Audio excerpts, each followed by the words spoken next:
folks, what's up? What's good? Yasha is here, and yep.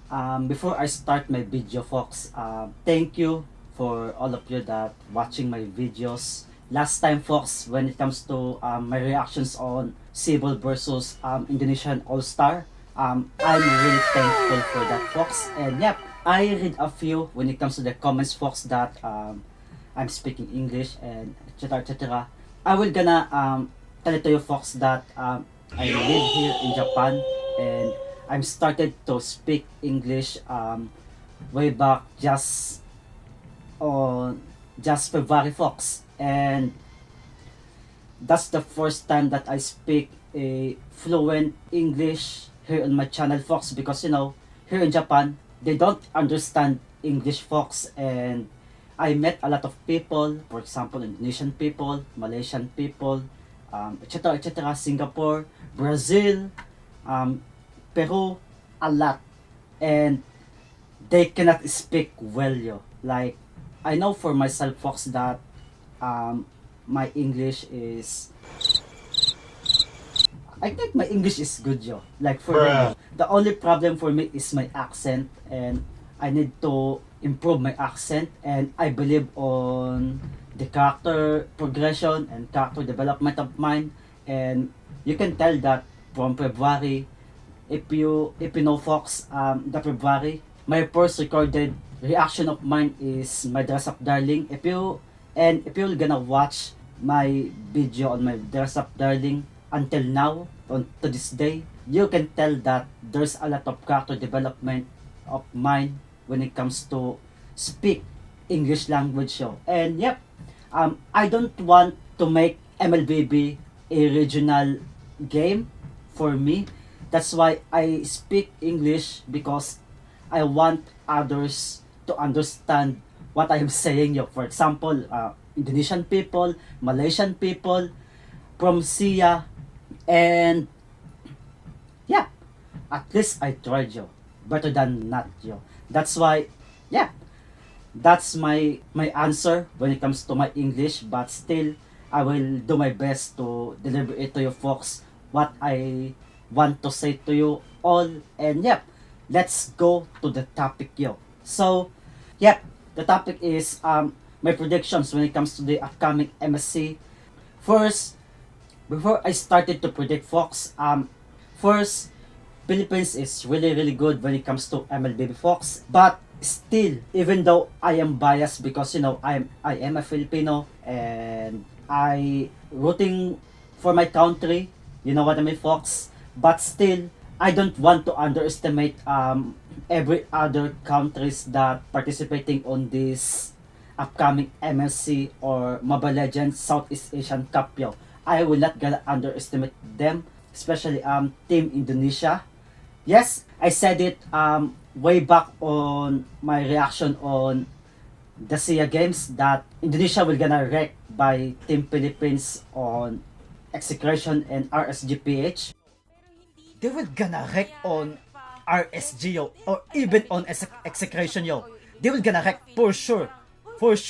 But for me, that is a live reaction, folks. And when it comes to live reaction, it is a on the spot, yo. Like literally on the spot, yo. You cannot fake it. The live reaction is different from a review such as this. And for example, Doggies 90 to 10. You know what I mean, folks? Or even Zapno's prediction when it comes to the MSC, folks. That is a review. And when it comes to the review, folks, you need to think what you need to say, yo. Unlike the live reaction, such as my reactions, you know what I mean, folks, the SIA reaction, the anime reaction, and the music video reaction, that's all on this spot. So I will gonna retract what I'm saying when it comes to SIA games, that Philippines will gonna wreck other countries. For me, maybe. I know that Philippines is really strong when it comes to MLBB, folks. But for me, folks, don't always underestimate your enemies, because they are coping up when it comes to the game. So, folks, I'm rooting to the Philippines. And yeah, let's have some good game when it comes to the matches, yo. So first, folks, the group stage or group draw is, we don't know what happened because it's not it's not live. We don't know how they do the raffle draw, kinda like that. But the group draw, it's already here, folks. And as you can see, the champions way back on their respective MPL, folks, are all in the different groups. And the second seed, or the what do you call it, the one that has a championship appearance when it comes to the respective MPL groups, are also in the different brackets, yo. For example, on the group A, so the champions on MPL Malaysia is Todak. So the next one is Onyx Esports, because they are the runner up when it comes to MPL on their respective countries. And since this is a raffle draw, this is kind of like random in a sense. And next is Falcon Esports. So I don't know if the IDNS, literally they don't have MPL for sure. And Falcon Esports, since this is the only Myanmar representative for me. This is they don't have, I think they don't have MPL, yo. But I'm not so sure. Maybe I'm wrong. Because, you know, See You Soon and Impunity, two Cambodians, Cambodia I think, or Laos, is here. But I'm not too sure, yo, if Falcon Esports has a MPL way back on Myanmar region, yo. So, folks, if you were gonna ask me who's the strongest when it comes to the groups, for me, on Group A, still Onyx Esports, folks. And second is Todak. Even though Todak is the champions of MPL Malaysia, for me, Onyx Esports. But wait a minute. Wait a minute. I will gonna say 50-50, folks, because you know, way back on M3, Todak upsets Onyx, yo. Like, you know that, yo, on the bracket, yo, the Group B bracket, yo. Like, they really got upset, yo, like for real, yo. And but still, I'm still do think that Onyx Esports are still more stronger one here. But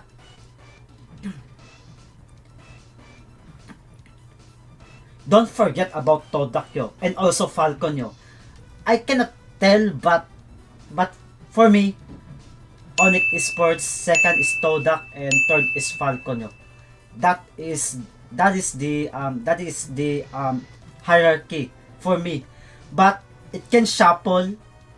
Maybe Todak can put a upset when it comes to the game, but for me, Onyx is the strongest when it comes to Group A.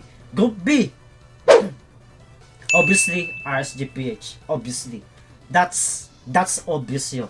And but don't underestimate the opponents of RSGPH, folks. Don't ever underestimate, yo. RSGSG, this is not their only international tournament that they participated to. That's why they are really strong, yo. And also SYS, or See You Soon, they are also strong, yo. Like, yes, they fall on M3, but let's have some great game. And yep, but for me, RSGPH definitely a stronger one out of the three. That's why kinda like RSGPH, LOL! and RSGSG, and See You Soon. But maybe See You Soon will gonna put an upset to RSGPH or RSGSG, maybe. But yeah, RSGPH the strongest. And Group C, LOL! Bruh. yo, the Group C is, I cannot predict, yo, because you know, Omega become the champions of MSC last year, and there's a drama here, yo. Like, Yohhh kinda like has a vengeance or revenge game when it comes to Omega here on this series. And IDNS also and IDNS also, folks, has a history when it comes to Omega to, yo. That's why I really love this bracket, yo. I want to say that Omega is the stronger one here, folks. But this is not the strength of Omega, yo. Because their strength is kinda like if they are in the lower bracket, that's how they have a resilience when it comes to their games, yo. If they are not on their lower bracket, it's not Omega for sure, yo. Like, yo, you know Omega because, you know, Omega is always on the lower bracket, yo. If they are always in the upper bracket, they are not the Omega, yo. Kinda like that, yo. And RRQ always in the upper bracket, always. But they're always also fall short, you know, when it comes to the Team PH. But this is a hard one, yo. Like, for real, yo. I want to put Omega over Yohhh because I'm so biased. But Yohhh, I will gonna put them a little bit. I will put them upper than Omega because, you know, Omega is a lower bracket team for me. That's my only reason, yo. If you all Filipino folks will gonna tell me that, yo, you are not a Filipino, yo. You are not rooting on our country. You know, fine by me, but this is my prediction, yo. And for me, Omega is a stellar team, you know. They are stellar team, but they are more stellar when it comes to the lower bracket, yo. When it comes to their do or die situation, they have that killer mentality, yo. And yep, for now, Yohhh. But when it comes to the playoffs, I will gonna root for Omega for sure, yo, for sure. So Yohhh, Omega, IDNS, because, you know, IDNS when it comes to experience, they don't have any experience aside from MSC for me. Rather than MSC, M3, they don't have. MPLI, they don't have. And yep, Yohhh, Omega, just a little bit, folks, and IDNS. If Omega upsets Yohhh, I'm not surprised about that because, you know, Team PH, Pilipinas lang malakas, di ba? But, you know, as I said earlier, that don't underestimate other teams, yo. That's why I will gonna put Yohhh on the upper pedestal for now. So, Group D, obviously, Ibos SG. This is obvious, yo, like for sure, yo. I love Team Impunity. I love them. I love also Orange Esports. But, you know, Orange Esports, Todak beat them on their respective MPLs, yo. And Evos SG beat Todak back at SIA. I think. Yep, I think, yo. Correct me, folks, if I'm wrong. But I think our Evos SG beats Todak. And I think they got the bronze and Todak did not get anything. But Evos SG, this is hard, yo. I want to put my money on Impunity, yo. I want to put my money on Impunity. And yep, Evos SG, Impunity, Orange Esports. So that's the group hierarchy when it comes to the groups. And let's go to the matches, yo. So the matches is kinda like this one, yo. Match 1, Todak versus Falcon. Todak wins. As easy as that. Next, RSGPH versus SYS. RSGPH for sure. But this is a tough match. Because, you know, the only international scene that RSGPH participates in is the MPLI. And maybe they need some adjustment, but I know for sure that they will gonna win, yo. Onyx versus Falcon. Onyx for sure. Next, SYS versus what? Okay, SYS versus RSG SG. This is a hard match, yo. This is a hard match, literally. I will gonna put this one on SYS yo. But maybe I'm wrong, and I'm not surprised if RSGSG will gonna win, but I will gonna put my money on SYS. So Onyx versus Toda. Woohoo! The revenge game yo, revenge game. 1 hour later. Onyx. This is Onyx yo. But End of flashback. maybe Todak will gonna put an upset here. And also Fox, Chico's 1-1 is OP. And now on this meta, 1-1 is the meta pick right now. But for sure, 1-1 will gonna ban yo. That's for sure yo. And I think Onyx is more stronger than Todak yo. But still, like M3, maybe Todak will gonna put an upset. And yeah, I think Onyx. And the last match is Spicy! Sister Squad.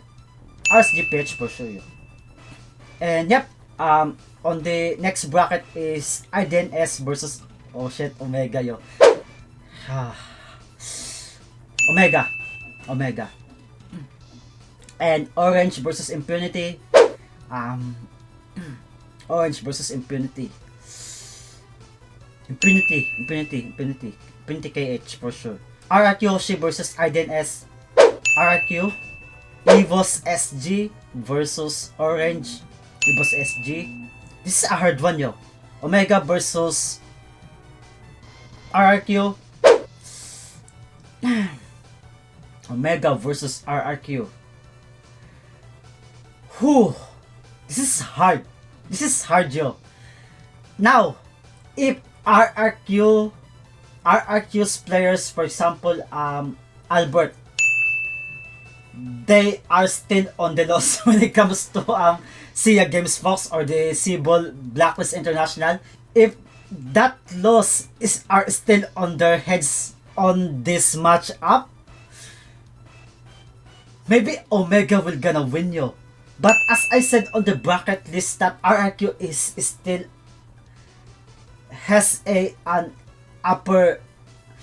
You cannot tell yo. This is hard yo. This is hard because you know, I think this is hard because Ryzen is way better than KLBJ yo. That's for sure yo.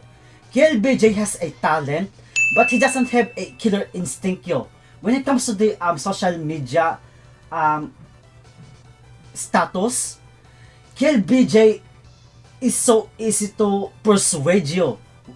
And when it comes to Ryzen is consistent when it comes to the jungler style of play, you know.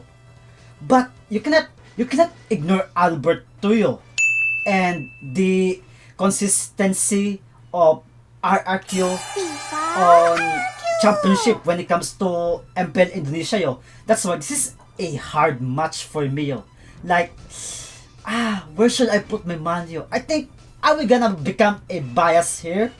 I will gonna put Omega here. But as I said on the bracket list Fox, RRQ is stronger on the 3, you know.